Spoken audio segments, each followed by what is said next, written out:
అసలు పాపాచరణం ఎందుకుంటుందని అర్జునుడు భగవద్గీత కృష్ణుని అడిగేశాడండి. అథ కేన ప్రయుక్తేన పాపమాచరతి పూరుష అన్నాడు.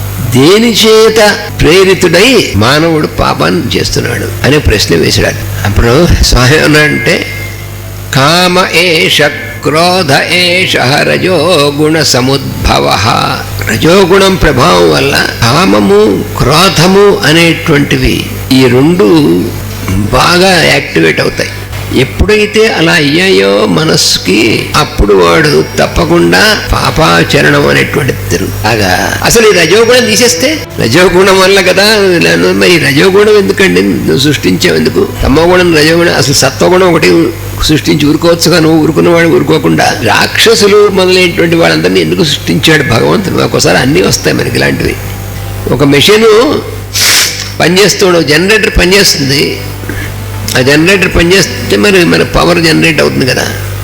కానీ అది పని చేయాలంటే తిరగాలంటే దానికి ఆ ఫ్యూయల్ కావాలి. ఆ ఫ్యూయల్ కావాలంటే ఫ్యూయల్లో చేస్తుంటే దాంట్లో మళ్ళీ పొల్యూషన్ వస్తుంది. మరి పొల్యూషన్ తప్పదాడే ఉంటుంది, అది పని చేస్తాం. అదే రజోగుణం అనేటువంటిది సృష్టిలో. రజస్తమస్సులు అనేటువంటివి ఈ సృష్టి కార్యక్రమం జరిగేప్పుడు దాంట్లో ప్రొడ్యూస్ అవుతాయి. మరి ఎట్లా ఏమైనా తుడుచుకోవడం ఎప్పటికప్పుడు.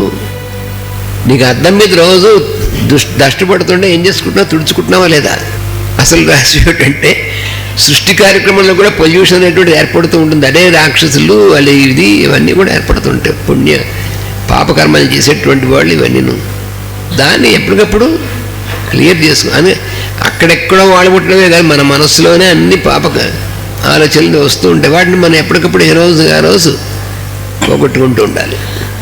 ఇక్కడ మాస్టర్ గారు ఒక ఎగ్జాంపుల్స్ 2 ఇచ్చారు. ఇంకా మనకి శంఖారావంలో ఒక దీపం వెలిగించామనుకోండి, దీపం కావాలి మనకి వెలుగు కోసం. మరి దీపం ఎప్పుడైతే వెలిగించామో మసిపడడం కూడా ఉంటుంది. నాకు మసొద్దు అంటే కుదరదు.